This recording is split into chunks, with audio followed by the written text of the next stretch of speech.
Hello dear student, welcome. तो अभी next topic हम लोग डिस्कस कर रहे हैं एथिक्स इन इंफॉर्मेशन टेक्नोलॉजी। मतलब जब कंपनी बिजनेस एथिकल प्रैक्टिस करती है तो कंपनी को ये भी ध्यान देना चाहिए कि IT service, computer service, right.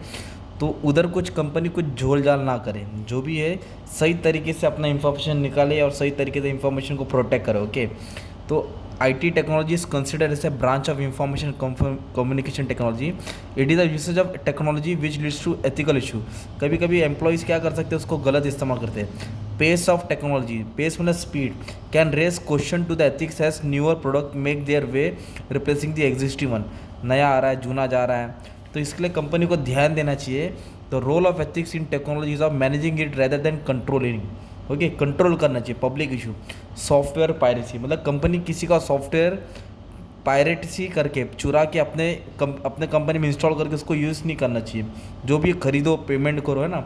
Hacking, मतलब कभी कभी कंपनी के साथ क्या होता है, हैकिंग होता है या कंपनी भी कोई स्कैम करती है, राइट। तो प्लेगरिज्म मतलब होता है किसी की चीज़ को कॉपी करना। कंप्यूटर क्राइम होता है या कोई वायरस डाल देता है कंप्यूटर में, जिससे कंप्यूटर हैंग हो जाएगा तो पूरा इंफॉर्मेशन लीक हो सकता है, फिर चला जा सकता है।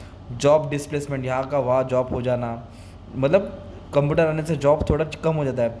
फिर डिजिटल डिवाइड हो जाएगा, फिर काम कैसे हो जाएगा, पूरा डिजिटल हो जाएगा तो काम थोड़ा बहुत चेंज हो जाएगा।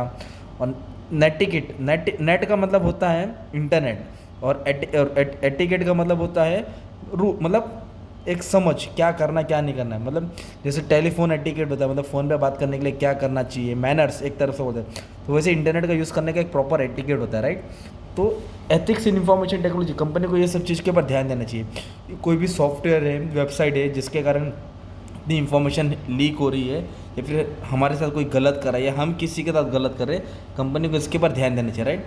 तो public has not realise the critical importance of ethics to IT। Businessman should take the responsibility for this decision. Business का जिम्मेदारी है कि सब चीज़ का ख्याल रखे। They must create a working environment in which ethical dilemma, मतलब सही गलत और सही काम करने का तरीका can be discuss openly and constructively. किसी का भी इंफॉर्मेशन लीक नहीं करना चाहिए, राइट, वो बताने का है। जैसे कि आप जॉब कर रहे हैं, आपने अपना आईडी की अपने दोस्त को दिया, बोलो मेरे को थोड़ा लॉगिन करने का था। अब आपके आईडी से उसने लॉगिन किया और कुछ गलत वेबसाइट पे चला गया या कुछ इन्फॉर्मेशन लीक किया, तो आईडी तो आपकी जाएगी ना। आप तो गलत नहीं किए, पर आपकी आईडी से हुआ तो आपको दोनों को जॉब पे से निकल जाएगा। तो ये सब का ख्याल करना पड़ता है। और ethics in copyrights and patent का मतलब क्या होता है, इंटेलेक्चुअल प्रॉपर्टी राइट्स। मतलब क्या होता है, ये इंटेंजिबल एसेट्स होता है। जैसे कि कोई किसी ने अपना ओरिजिनल वर्क बनाया, जैसे कि वीडियोस ही बोल दो, यूट्यूब का कोई वीडियो बनाया, तो अगर मैं उसका वीडियो अपने चैनल पे डालूंगा ना, तो मुझे कॉपीराइट का स्ट्राइक आ जाएगा। और ऐसे 3 डालूंगा तो मेरा पूरा चैनल चला जाएगा। तो मुझे ये सब चीज़ करने से पहले उससे परमिशन लेना चाहिए। क्या वो मुझे ऑथोराइज दे रहा है, क्या मुझे परमिशन दे रहा है, तो जो भी मुझे उसको पेमेंट करना पड़ेगा। अगर मैं विदाउट परमिशन, विदाउट अथोराइजेशन डाला तो मुझे कॉपीराइट स्ट्राइक होएगा। ये यूट्यूब का सिस्टम है। वैसे पूरे ओरिजिनल वर्क, ड्रामा हो गया, फिल्म हो गया, है ना, कोई भी रिटर्न वर्क हो गया, तो कोई भी किसी को कॉपी नहीं कर सकता। अगर करना है तो उसको कुछ पेमेंट करना पड़ेगा। वो रिप्रोड्यूस कर सकता है, पर just you have to take the permission from that. Okay, जैसे गजनी पिक्चर आई थी, राइट, आमिर खान की, देख रहे हैं ना, सर पे उसके मार लगा रहता है, शॉर्ट टर्म मेमोरी लॉस। वो किसको देख के बना? साउथ इंडियन में भी एक पिक्चर बनी थी गजनी, उसको देख के बना था। AR मुरुगडोस ने बनाया था, राइट। सूर्य की पिक्चर थी, पर जो साउथ इंडियन की भी गजनी ना, वो अमेरिकन पिक्चर को कॉपी किया था, मोमेंटो, जो क्रिस्टोफर नोलन ने बनाया था। तो फिर कैसा है ना, स्टोरी कॉपी करना ये सब, तो इन लोगों ने कॉपी राइट्स लिया। अगर नहीं ले रहेगा तो पूरा एक्शन हो जाएगा। आमिर खान ने भी इसको पेमेंट किया, इसने इसको। इस तरह होता है कॉपी राइट्स का एक्शन। ओके, तो इन्फ्रिजमेंट का मतलब होता है वायलेशन।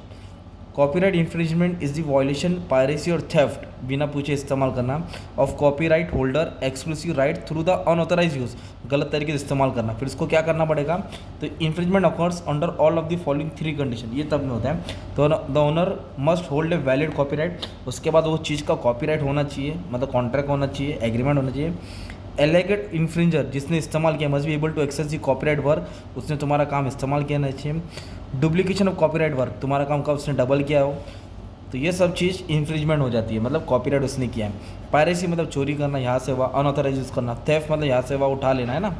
तो मतलब पायरेसी मतलब किसी चीज़ को बेच देना विदाउट परमिशन, अनऑथराइज तरीके से कॉपी करके। थेफ्ट मतलब it is an instance where person exercise one of the exclusive right of copyright holder without authorisation, उसके बाद राइट से बिना पूछे, राइट। तो ये सब होता है। और फ्री बूटिंग क्या दिया है, use to describe unauthorized copy of online media particular videos website जो फेसबुक यूट्यूब पे बोले ना, तो कंपनी को सिर्फ चीज़ पे ध्यान देना चाहिए क्योंकि ये अनएथिकल प्रैक्टिस है।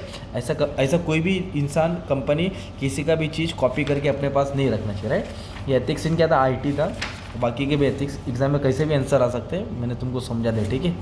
Thank you.